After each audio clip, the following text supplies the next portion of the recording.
Assalamualaikum, ketemu lagi dengan Umi Faras.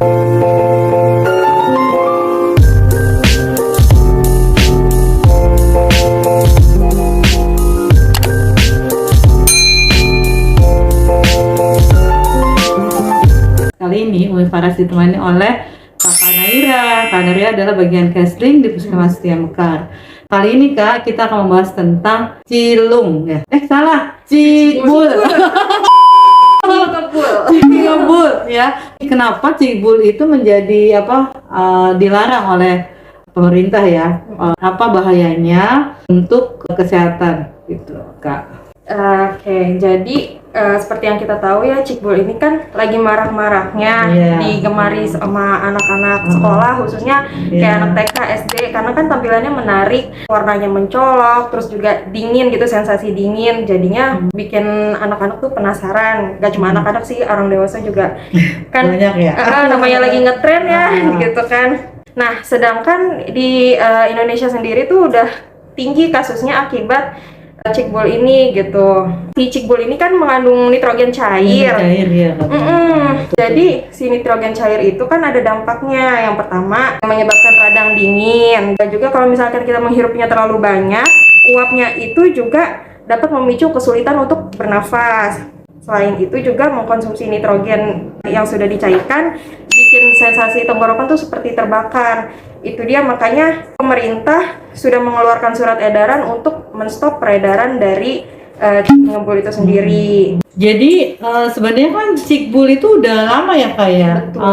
Itu karena ada kejadian kali ya, ada anak yang meninggal ya, apa gimana? Yang pertama itu di Juli 2022. Itu ada satu kasus di Ponorogo. Jadi dia terkena kayak semacam luka bakar gitulah. Nah, kemudian di November ada lagi, November 2022 di daerah Tasikmalaya di Jawa Barat nih, udah dekat-dekat kita juga. Dia melaporkan telah terjadi KLB dengan korbannya itu 23 orang. Satu kasus diantaranya dirujuk di rumah sakit, dan gejala yang timbul itu pas banget semua tuh karena habis konsumsi si Ciki Ngebul. Masya Allah. Jadi namanya aja, kalau saya juga lihat kayaknya menarik. Ya. Di Ciki terus ada kebulan-kebulan ya. Dingin. Nah terus juga kan kalau lihat di TV-TV ya, kenapa dia buat Cikbul? Karena biar menarik. Itu bukan untuk karena dia mengandung air ya, karena ada air cairannya ya. Nah maunya dia kan cairan itu tidak dimakan, itu kan cuma buat sensasi aja. Dia tapi kan sama anak-anak ya Kak ya. Jadi dia ini. Nah Kak, terusnya nih berkaitan lagi dengan Cikbul tadi.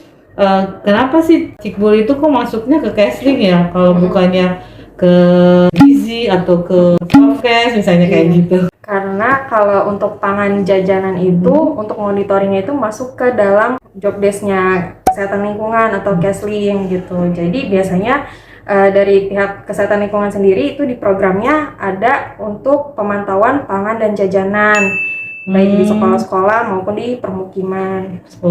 Jadi kalau kita mau jajan nih, kalau kita mau tahu, mestinya langsung bawa tuh jajanannya ke Kesling ya, dicek gitu ya.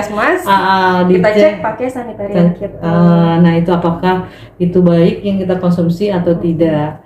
Nah terus Kak, selain jajanan di Kesling itu apa saja sih yang termasuk dalam Kesling ya? Oh iya, jadi Kesling itu macam-macam lingkupnya. Kalau tadi kan tentang penyehatan, termasuk dalam penyehatan makanan minuman, yaitu salah satunya pemantauan makanan jajanan.